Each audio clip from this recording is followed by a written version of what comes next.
If you are an ambitious and courageous person and you want to make a big difference to the people on the planet through the work that you do, you want to be an influence, you want to make the world a better place, then one of the number one things you need to learn to do is networking. Now I can almost hear some people screaming down the phone and say, no, I hate networking, I hate being amongst people. Hold your horses. In this episode of the Young Leaders Nexus, let us explore the biggest benefits of networking to you as an individual trying to make your way through life as a young leader, anything between 16 and 30 years of age. Let's look at the common myths of networking and some of the ideas you can put into practice straight away. So myth number one is you have to be an extrovert to network, or only extroverts are the best networkers. And that is so blatantly not true. Some of the best networkers I have ever met in my life, I'm talking about master networkers, are highly introverted. If you're too busy talking to people, then you're not listening. And as a result, you're not developing good relationships. It's not about having the gift of the gab. It's about learning how to network effectively and efficiently in the time that you have with the resources that you also possess. The second myth about networking is a lot of people assume networking is just for your job only. In fact, 80% of the people that I see in networks have got nothing to do with my business, but that doesn't matter because there's a saying, what goes around comes around. And so if I'm constantly putting out good quality connections for others, eventually it'll come back to me, and lo and behold, it does. The third myth is if you're a young person looking to be employed or you're already working, it's a bad idea to let your boss know that you're networking. Here's the thing, my friend. If you learn how to become a good networker, and that comes with practice, then a good boss will actually encourage you to network. You are a representative of that organization. You may not be networking for that company, but people will remember that you work for that company, and it's great for their brand. If you're an employer, by the way, and you've got staff who want to network, encourage them, support them, get them out the door, get them to practice. The next myth is networking is always about building relationships. And that also is a big mistake, because if you take someone who's always looking for building relationships and you take another one who's always into building relationships, they're going to be too busy trying to be nice to each other that no business, no transaction, nothing takes place. The opposite end is if you are somebody who's transactional and you meet someone who's transactional and you only focus on transactions, then yes, you might do business, but it'll be short term and you never build relationships. So it's a combination of building relationships, when the time is appropriate, doing some transactions. So what are the benefits of networking to you as a young leader, whether you go down the entrepreneurial route or whether you're going to be employed in a corporate environment, or whether you're a freelancer, or even if you're in the charity sector? Networking is about relationships, and it's about long-term relationships. You know, somebody you will meet today in a network, if you nurture that relationship, 20 years from now, you will still have that good quality relationships. I can tell you this has happened to me so many times. And the great news is this: when you do stay in touch, you don't have to be in touch every single day. Then when you turn to that person for help, they are more than likely to support you or put you in touch with someone who can. Second thing about networking, it's all about communication. Communication means what? It means ability to listen, the ability to speak when you need to speak. One of the greatest tips I've learned from the book How to Make Friends and Influence People is be a great listener. So for example, in that book, Dale Carnegie talks about going into an event where he's meeting people and they walk away saying, what a great guy he is so interesting. But here's the thing, in the communications, in the interactions, he did a lot of asking questions and listened all the way through, and he barely spoke about himself. And so that person walks away feeling that they've been heard, they've been listened to, somebody cares. And Zig Ziglar says, people don't care how much you know until they know how much you care. And so learn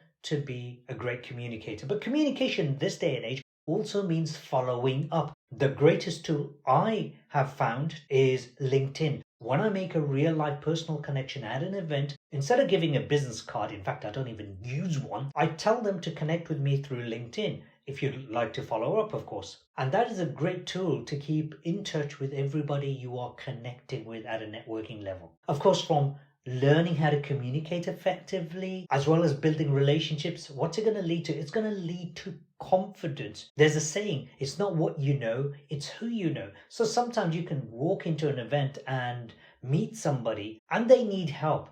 Now, you might not be the expert to help them, but you have the confidence because you build those relationships to connect them to somebody who can help them. So you become the go-to person for any industry that you choose. As an example, when I used to sell medical equipment many years ago, I used to sell endoscopic equipment to the endoscopy department, for example, in a hospital in Newcastle called Freeman's Hospital. Now, that department also used X-ray equipment, had nothing to do with me. That equipment was from my company, and one of my colleagues would look after that. The big endoscopes wasn't my remit, it was another colleague's remit. But here's what happened.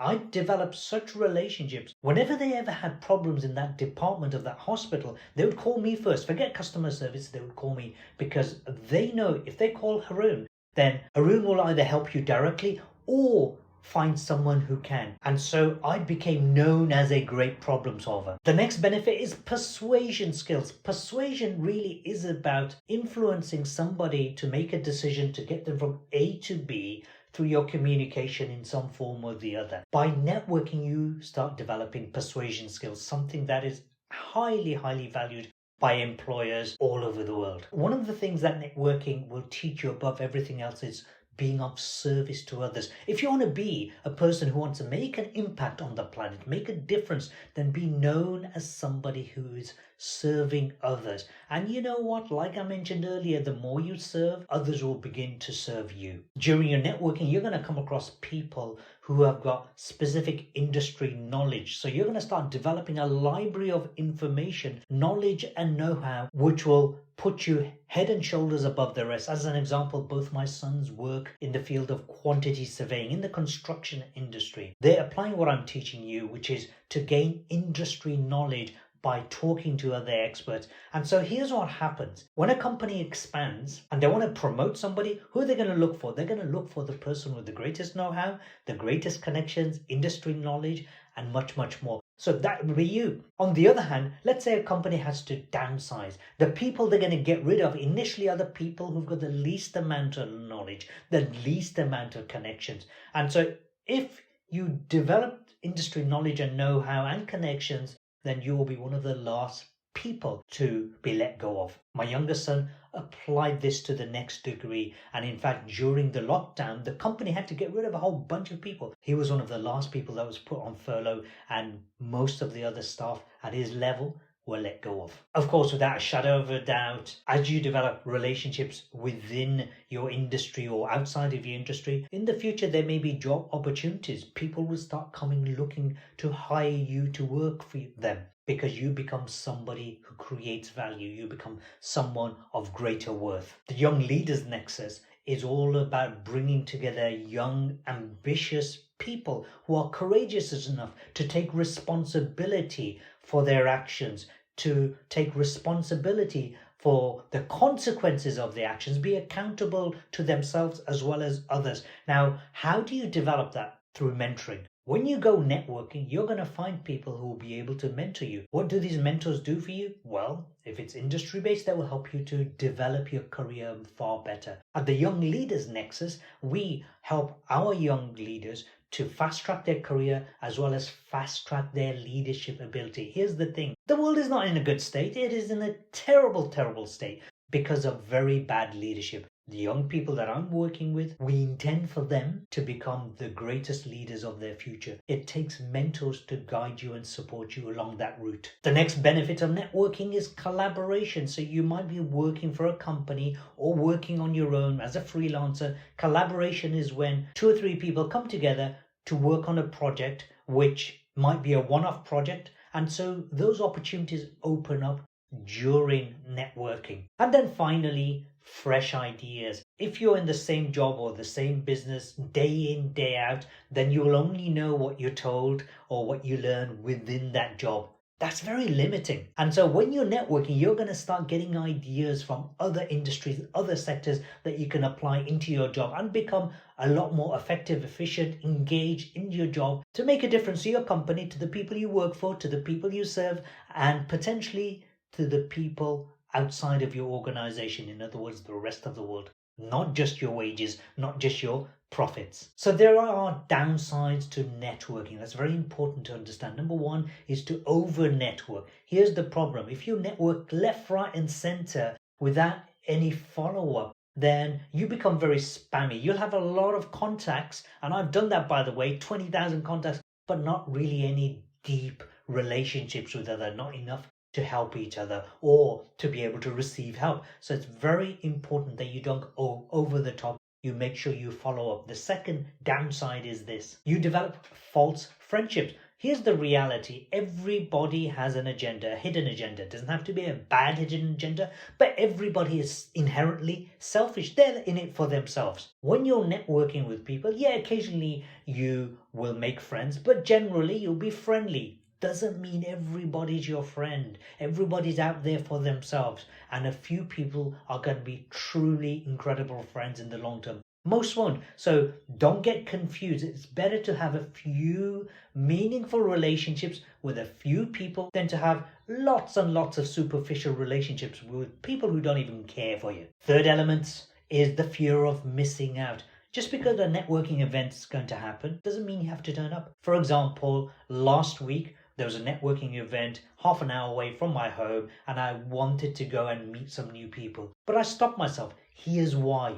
I'd already been to a networking event the previous week, but I hadn't had the chance to follow up. So in other words, I had a whole bunch of people I needed to nurture the relationship with. I hadn't even started. I was getting overwhelmed. Why would I go to another event somewhere else to make some more connections but not follow up? So it's very important you don't just go somewhere because it's got some great marketing or somebody who's good at selling trying to promote something. No, it is better to focus on the first few people you meet. Make sure you follow up. And yes, go to more networking events, but don't jump to the next one at a drop of a hat. Quality is more important than quantity. The fourth downside is unrealistic expectations. Having a good quality network doesn't mean you're going to be rich and wealthy overnight or even in the long term. Your network, as Dr. John D. Martini says, has a direct correlation to your net worth. So that's very true. However, if you're networking with all these relationships and you're trying to run a business or you're working for somebody, you've still got to do your day-to-day work. Just because you got all these connections doesn't make you a king, a queen, or a diva. It's about nurturing those relationships. It's also about grounding yourself. In other words, you've got to still earn the money and do the work that makes the money happen. And finally, the very big downside, and I really hate this stuff, it's unethical networking. And I see this happening in a lot of companies, and I know I'm going to get a lot of hate for this, but network marketing, multi-level marketing, a lot of these people are very, very pushy. I totally cannot resonate with them. And in fact, many of them are nothing more than Ponzi schemes. So when you network, it's absolutely essential that you develop a personal brand, a reputation for being a quality connector rather than someone who makes false promises that they cannot deliver upon anyway. Under promise and over deliver. Okay, let's move on to networking tips. Number one, if you're 16 and above, then take every opportunity to network. You can network at charity events. You can network at a voluntary role. You can network like I do at the sauna. You know, the amount of people I met at the sauna and the steam room. We have a casual conversation going, and before you know it, we develop a wonderful professional relationship, of which some of it potentially leads to business. So look for opportunities to network. And if you're underage, of course you can do the charity events. You can connect with people. Start practicing now. Secondly is learn to be a giver.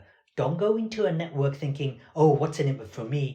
No, go into a networking event or a situation and say, how can I serve this person? You see, at a younger age, at your stage of your career, the best thing you can do is, rather than be a know-it-all and a jack of all trades, the best that you can do is to be somebody who is renowned for delivering high value.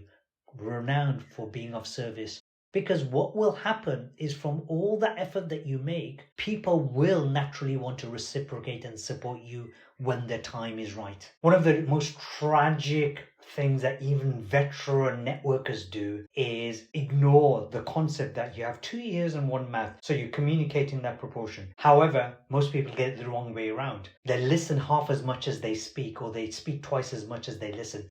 Absolutely not the way to go forward. If you want to be a great networker, learn to ask good quality questions and listen for the answers rather than preparing for what you're going to say next. In a future episode, I'm going to go deep dive into how you can do that. Once you've met somebody and you feel like, yeah, this is the person I want to stay connected with, well, follow up. Here's some follow-up tips. First of all is, if they have a business card, grab their business card off them. If you have one, offer yours. I find a very powerful way to connect with people is to go onto LinkedIn and connect through there. And because I'm a professional networker, I also do this very often. If it's somebody I really like and I think I want to support this person already, then I will take a photograph with me and them, or maybe other people, and post that photo on LinkedIn, sharing about who they are and what they do and why I like them. Staying connected does not mean emailing them every single day, but communicate with them, like their posts on LinkedIn. Make sure you tag them in